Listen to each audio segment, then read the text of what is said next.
দক্ষিণ আমেরিকার দেশ আর্জেন্টিনা তাদের ফুটবল শৈলীর জন্য বিখ্যাত। ১৭,০০০ কিলোমিটার দূরের এই দেশটির সাথে বাংলাদেশের মানুষের পরিচয়ও ফুটবলের মাধ্যমে। সাম্প্রতিক কাতার বিশ্বকাপ মৌসুমে আর্জেন্টিনার মানুষও বাংলাদেশের ফুটবল প্রীতি এবং আর্জেন্টিনার প্রতি ভালোবাসা সম্পর্কে জানতে পেরেছে। সর্বকালের সেরা ফুটবলার মেসির দল বিশ্বকাপ শিরোপা জেতার পর থেকেই যেন দুই দেশের বন্ধুত্ব আরও গভীর হয়েছে। বাংলাদেশের আর্জেন্টিনা এত বিপুল ভক্ত থাকলেও ফুটবলের বাইরে আর্জেন্টিনা সম্পর্কে আমরা খুব কমই জানি। আর্জেন্টিনা দেশটি আসলে কেমন সে সম্পর্কে আলোচনা করা হবে আজকের এই পর্বে। এই চ্যানেলে আপনি নতুন হলে অনুরোধ করব সাবস্ক্রাইব করে বেল আইকনটিতে ক্লিক করুন। আর্জেন্টিনা দক্ষিণ আমেরিকার দক্ষিণ অংশের প্রায় পুরোটা জুড়েই অবস্থিত। আয়তনের দিক থেকে এটি বিশ্বের অষ্টম বৃহত্তম এবং দক্ষিণ আমেরিকার দ্বিতীয় বৃহত্তম দেশ। আর্জেন্টিনার আয়তন ২৭,৮০,০০০ বর্গ কিলোমিটার। আয়তনের দিক থেকে এটি আর্জেন্টিনা বাংলাদেশের চেয়ে প্রায় ১৯ গুণ বড়। তবে আর্জেন্টিনার জনসংখ্যা বাংলাদেশের জনসংখ্যার মাত্র ৪ ভাগের ১ ভাগ। বর্তমানে আর্জেন্টিনার জনসংখ্যা প্রায় ৪.৫ কোটি। আর্জেন্টিনা মূলত খ্রিস্ট ধর্ম প্রধান দেশ। এই দেশের ৯১% মানুষই খ্রিস্টান, বাকিদের মধ্যে ৪% হিন্দু, ২% মুসলিম এবং অন্যান্য ধর্মের লোকেরা এখানে বসবাস করে। আর্জেন্টিনায় মানব বসতি শুরু হয়েছিল অনেক আগে থেকেই, এমনকি এখানে আদিপ্রস্তর যুগের মানব বসতির নিদর্শনও পাওয়া গেছে। তবে আধুনিক আর্জেন্টিনার ইতিহাস শুরু হয়েছিল ১৬ শতকে স্পেনের উপনিবেশন স্থাপনের মাধ্যম দিয়ে। ১৭৭৬ সালে এই অঞ্চলে স্পেন সাম্রাজ্যের অধীনে রিও দে প্লাতা উপরাজ্য প্রতিষ্ঠিত হয়েছিল। এই রাজ্য থেকে পরবর্তীতে আধুনিক আর্জেন্টিনা দেশটির উত্থান ঘটে। প্রায় ৩ শতাব্দী ধরে উপনিবেশিক শাসনের পর ১৮১০ সালে স্পেনের কাছ থেকে স্বাধীন হওয়ার জন্য মে রেভলিউশন নামে এক বিপ্লব শুরু হয়। ১৮১৬ সালে ৯ জুলাই আর্জেন্টিনা নিজেদের স্বাধীনতা ঘোষণা করে। তারপর দেশটির দীর্ঘ বিপ্লবের পর ১৮১৮ সালে স্পেনের বিরুদ্ধে স্বাধীনতা যুদ্ধে আর্জেন্টিনা বিজয়ী হয়। স্বাধীন হবার পর দেশটিতে বেশ গৃহযুদ্ধ সংঘটিত হয়েছিল। শেষ পর্যন্ত ১৮৬১ সালে অনেকগুলি অঙ্গরাজ্য মিলে একটি ফেডারেশন গঠিত হয়। সে সময় আর্জেন্টিনা পুনর্গঠিত হবার পর বুয়েনোস আইরেসকে দেশটির রাজধানী হিসেবে গ্রহণ করা হয়। সেই বুয়েনোস আইরেস এখন পর্যন্ত আর্জেন্টিনার রাজধানী হিসেবে রয়েছে। আর্জেন্টিনায় শান্তি এবং স্থিতিশীলতা আসার পর ইউরোপের বিপুল সংখ্যক অভিবাসী দেশটিতে পাড়ি জমায়।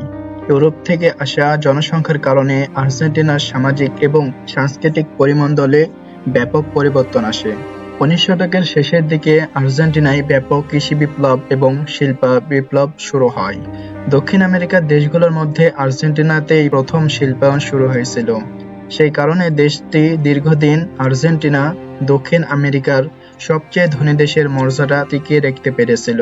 তৎকালীন সময়ে আর্জেন্টিনার নাগরিকরা ইউরোপের দেশগুলোর মতো জীবনযাত্রায় অভ্যস্ত ছিল। ব্যাপক অর্থনৈতিক সমৃদ্ধি অর্জনের ফলে বিংশ শতকের শুরুর দিকে আর্জেন্টিনা বিশ্বের সপ্তম ধনী দেশে পরিণত হয়।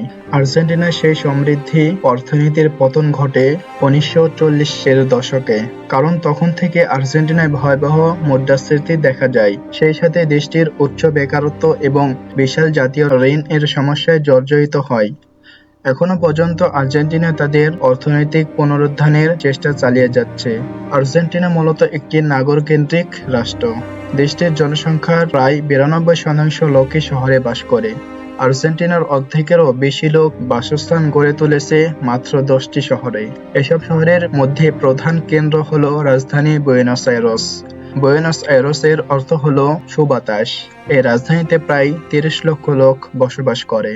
তবে বুয়েনোস আইরেসকে ঘিরে গড়ে ওঠা বিশাল মেট্রোপলিটন এলাকাগুলোতে আরও প্রায় ১ কোটি লোক বসবাস করে। তার মানে বৃহত্তর বুয়েনোস আইরেসের শহরে জনসংখ্যা প্রায় ১,৩০,০০,০০০।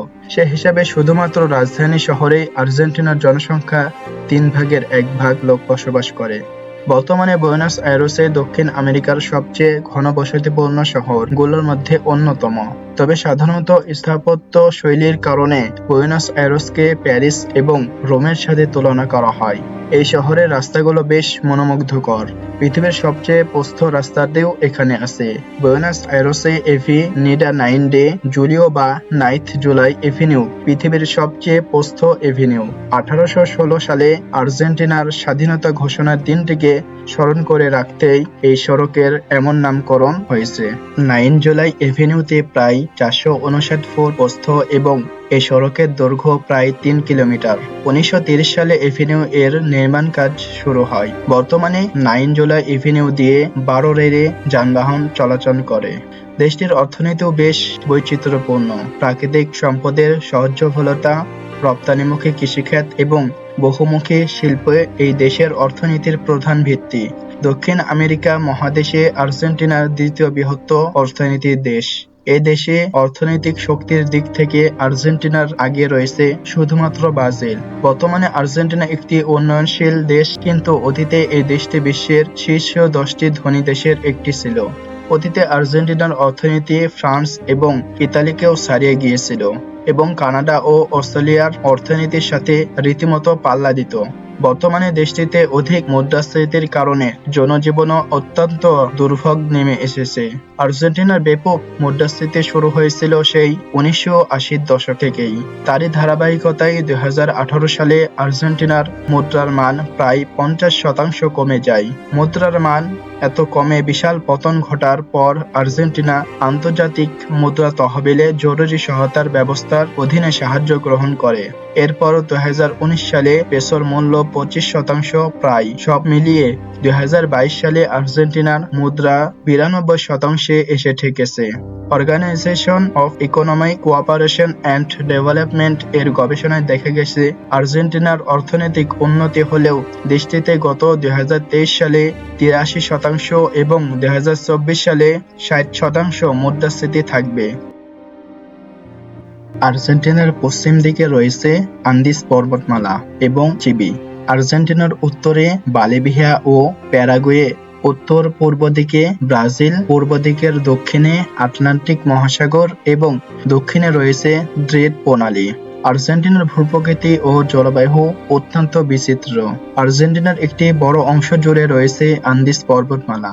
এই পর্বতমালার সবচেয়ে শৃঙ্গ আকোনকাগুয়া আর্জেন্টিনায় অবস্থিত। এটি এশিয়া মহাদেশের বাইরে থাকা দ্বিতীয় সর্বোচ্চ পর্বত শৃঙ্গ। আর্জেন্টিনার বেশিরভাগ লোক দেশটির মধ্যভাগে অবস্থিত বিশাল এই উর্বর মরুভূমিতে বসবাস করে। এই অঞ্চলের একটি গুরুত্বপূর্ণ নাম হলো প্যাম্পাস। প্যাম্পাস অর্থ হলো তৃণভূমি।